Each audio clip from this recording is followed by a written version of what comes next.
We'll be back from that brief break, and definitely we are back with our discussion. I remember we're into the last minutes of the show. We are discussing the cashless economy, but still on top of that, I want you to know that the markets on the Zabo platform are already on. *92# is simply the code for you there to be a part of this, and you'll be in position to buy government bonds and securities for a fee of just 15,000 Ugandan shillings. Now the markets open at exactly 8:15, and they're going to be running all the way to 3:15 p.m. East African time. This is effective Monday up to Friday, apart from the weekends and the public holidays when those markets are out of reach. But despite that, you have the rest of the days to, capitalize and make some profits for yourself.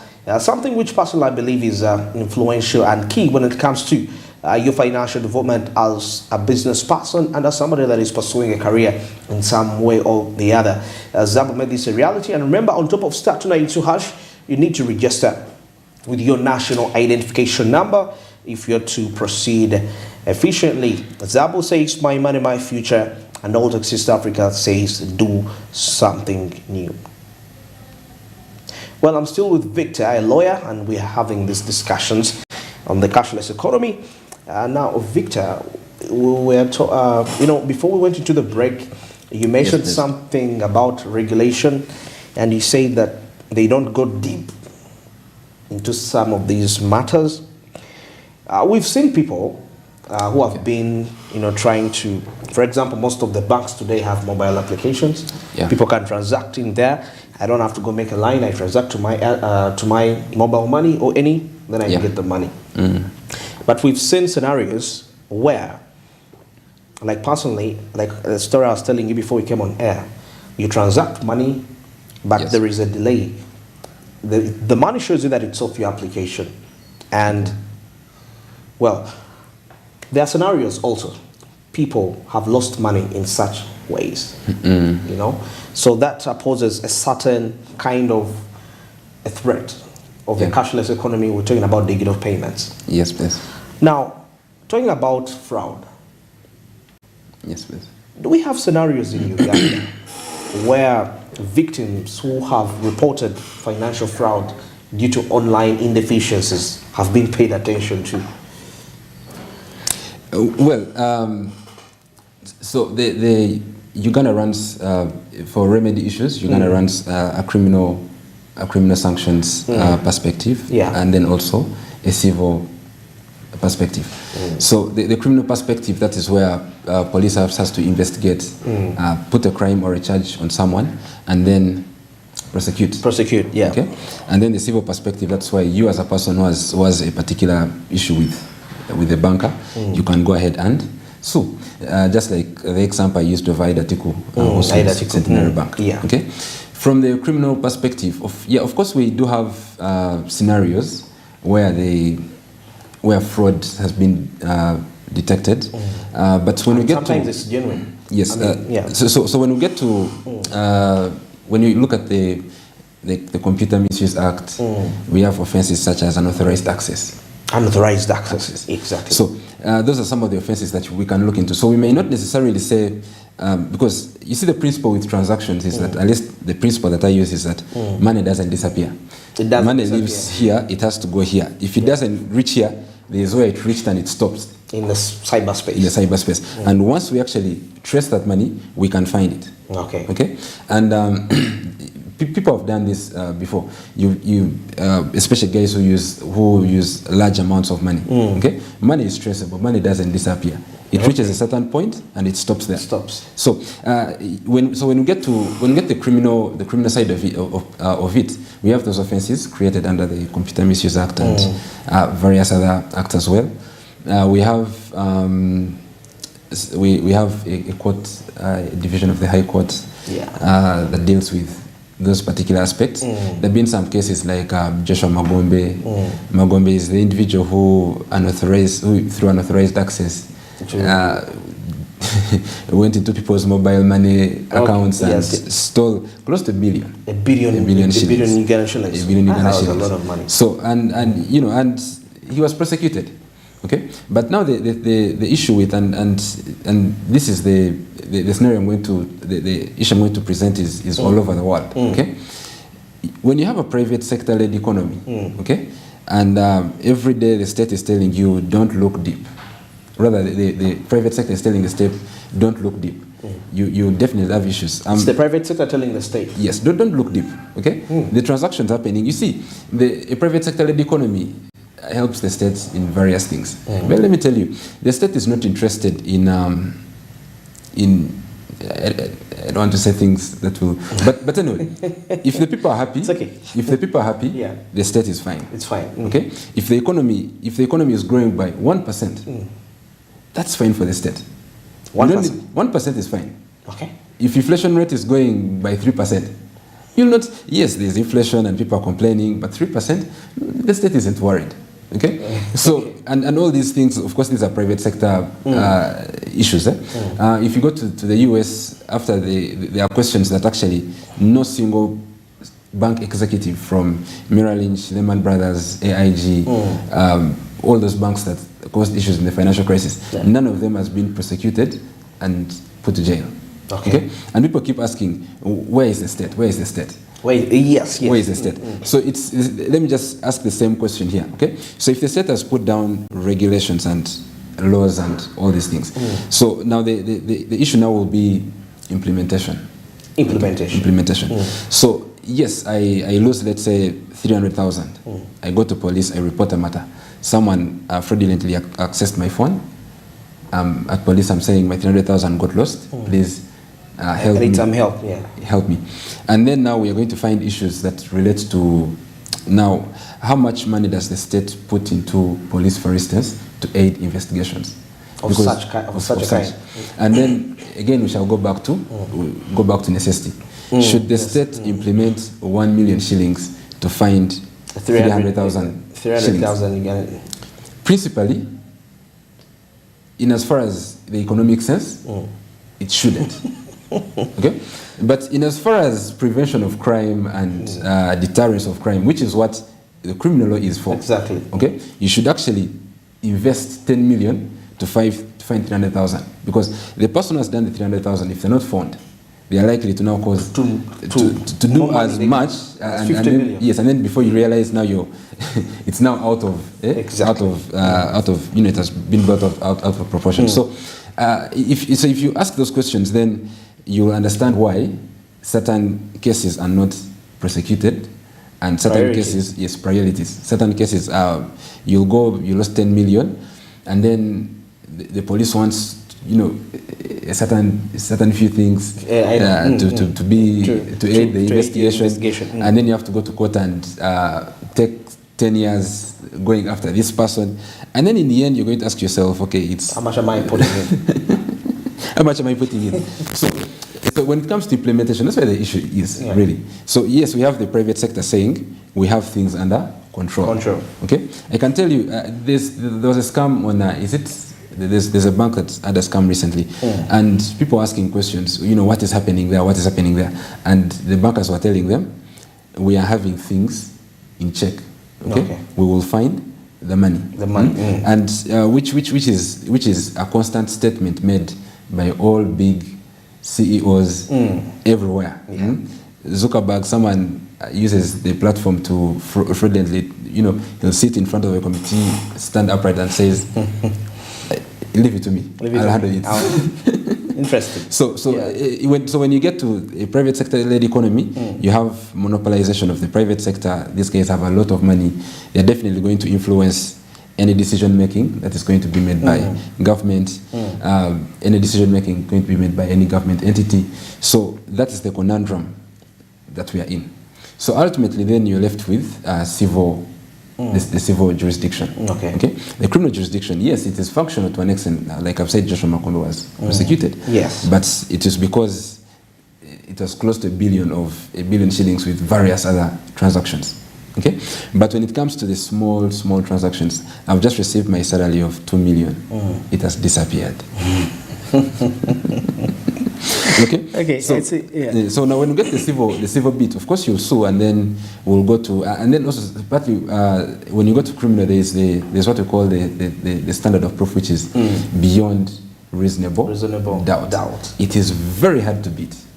But the civil bit, we have what we call beyond a proportion of doubt. If I can show that really on a balance of probabilities, you committed, my money left here and it went somewhere, then you should be able to pay me. But the criminal side, I must show beyond reasonable doubt that indeed this you're money, the culprit. You're the culprit. My money left here, it reached here. Either you're the one who took it, or you know someone who took it. Ultimately, so it becomes hard, really. Okay, let's assume scenarios whereby it's actually the issue with the bank, the network or something like that. Yes. So when it comes to the network, of course, we, like we said under IDA took over as Scenario Rural Development Bank, one of the key obligations the bank has to be is it has to put up a very strong fraud detection, fraud prevention mechanism. Okay, so ultimately, when it comes to digital payments, okay, the bank has to invest so much in that. And once we realize that actually, for instance, your systems have not been upgraded for 1 month or 2 or 3, and then fraud happens. Because you see, the more you upgrade, the more people who want to defraud also keep looking at your systems. So it has to be continuous every single day. So if we can actually prove that you've been adamant in these systems, then you'll definitely pay back. Pay back. Yeah, but and you know that will also bring us to another conversation again when it comes to now who pays for putting up these these structures.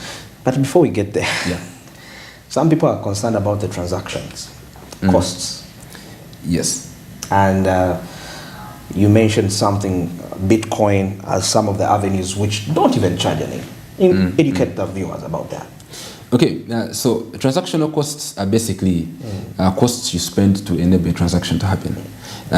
Just previously, before you asked the question, like I said, who pays for this, putting up this fraud detection? The fraud detection, exactly. So you see how you use Centenary Bank once put a certain charge on using their Center mobile app, okay. And then people are complaining. But business-wise, that's what they should do, because this fee, it's part of what they're using to keep your money safe. To keep your money safe. Okay. Okay. Yes. So that is what it is. So personally, I don't have issues with transaction costs. I don't, because if you can guarantee a safe transaction all through, then I shouldn't be having an issue with how much am I paying for it. If I'm willing to pay for it, then that is good.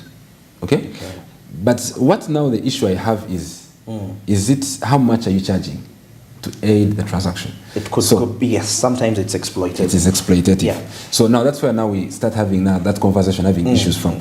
So when we talk about briefly Bitcoin and cryptocurrencies, this is an area that people don't understand very well. But just briefly, money or a currency has 3 attributes to it. Money is a medium of exchange. Yeah. You can use it to buy and sell and exchange and transact. Money is a store of value. Yeah. Okay, you can keep your money. If you keep your 1,000 shillings today, you expect it to be 1,000 shillings tomorrow, and you expect it to be 1,000 shillings in 1 month. In 1 month, definitely. Okay, it is also a unit of account, in that every single accountant does not keep books using oranges. They keep books using shillings or dollars. So it's a unit of account. Exactly. Okay. So Bitcoin and cryptocurrencies, they provide all that. Okay. But what's different from the fiat currency or the money that I'm talking about and crypto and Bitcoin is that this is peer-to-peer. Oh, okay? Yeah, P2P. Peer-to-peer. When you come to the normal fiat transactions, is that in order for my money to leave me to you, it passes somewhere in what we call an intermediary. An intermediary is usually a banker. It can be a payment system, like we said. It can be a money remittance platform. I'm sending money to the US, so it bounces somewhere. So that intermediary, that is where, of course, transactional costs come from. Yes. Okay? Okay. Now, when we come to crypto and Bitcoin, it's peer-to-peer. It's on a blockchain. A blockchain is simply a book of records.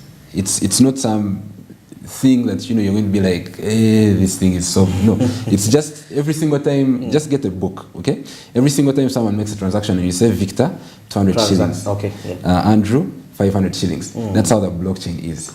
It's not some big thing that should scare anyone. It's just merely a book of records. A book of records, yeah. So and the good thing with that book of records is that unless you you hack it, which is technologically has been shown is really hard. Hard to hack it. Hard to hack it. Then you may not be able to change certain transactions. Just like if I have a book right here and every line has a transaction, I cannot come and fix in a transaction in between there. Okay. Or I cannot come and rub this one. Because definitely someone will know there's a transaction which was rubbed. Rubbed away here. Rubbed away. So that's how the blockchain system is. So it's more like a collective kind of, I mean, there are different transactions on that block. Yes, on that blockchain. So so it's peer-to-peer. When I make a transaction, it will come from my wallet, my money will come from my wallet, it will go to your wallet, and it will be recorded on the blockchain. Fundamentally, there is no charge. Okay. If there are any costs, they are usually very minute, and they're usually minute to the extent of the system itself up and running. Broadly, the key players in a blockchain, in a let's say crypto ecosystem, you have miners, you have people who are buying and selling, you have guys who are making transactions. Now the miners are the ones that keep the system, they keep authenticating in and out. Okay, so some of the transactions you may incur may be just so that this system is just because it's computers and all. Yeah, but the transaction is not. It's really, I think, on one Bitcoin the transaction may be 0.0 and 10 more zeros, 1%. Wow, of that. It is so minute. Okay, so that is the bit with Bitcoin and cryptocurrencies. If you can understand it from the problem that is with the ecosystem today is that people understand it from the store of value bit.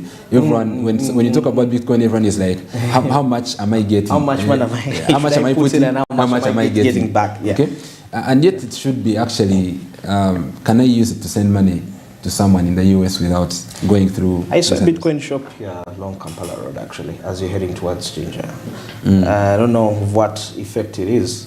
I think it's the first we have here. I don't know that you've seen it along there. There is a Bitcoin shop. Is it block? I saw it. It's glass windows or something. So in Uganda, I don't think it's the first though.